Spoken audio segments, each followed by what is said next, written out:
My second full summer as a massage therapist, I got a job working out in Southern California. And it was at a really nice resort. It was a really nice golf resort. And the clientele there was a bit peculiar. Some of my oddest experiences happened there. I ended up with a client one day that I was getting ready to work on him.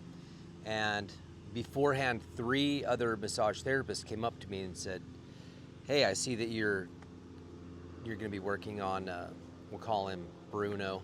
Seems like a good name for him." So they're like, "You're going to be working on Bruno." And I was like, "Okay, and what's the deal?" And everyone said the same thing. They said, "This guy is one of the rudest people that I've worked with. He wants deep massage, but he can't take the pressure. And at the same time, nobody can go deep enough." And so, I took those warnings, and so I went into my room, and I lowered my massage table. The lower the table, the deeper you can go. So I dropped my table by a notch, and then I went out to pick this guy up. And, Mr. So-and-so, my name's Corey, I'll be your therapist today.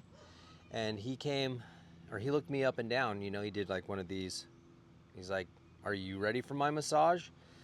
And in my mind, I was like, "Oh, it's on. And so I brought him back into the room. And I was like, "Just a second, before we get started, let me just lower my table so that I can make sure that we've got enough pressure for you."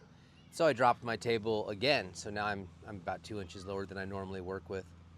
And while I'm working on this guy, he is just talking shit to me the whole time that I'm working on him.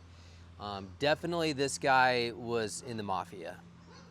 He was like working on Tony Soprano, if anyone's seen The Sopranos.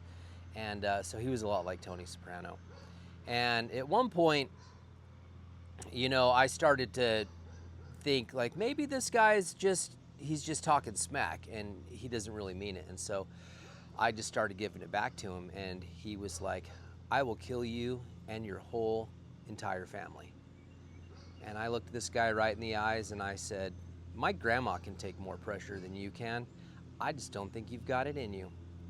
And waited for a second, didn't say another thing after that. And he thought about it, and he got such a good laugh out of it. And not only did this guy come back, but he came back to me 3 more times. Each time he left me a huge tip.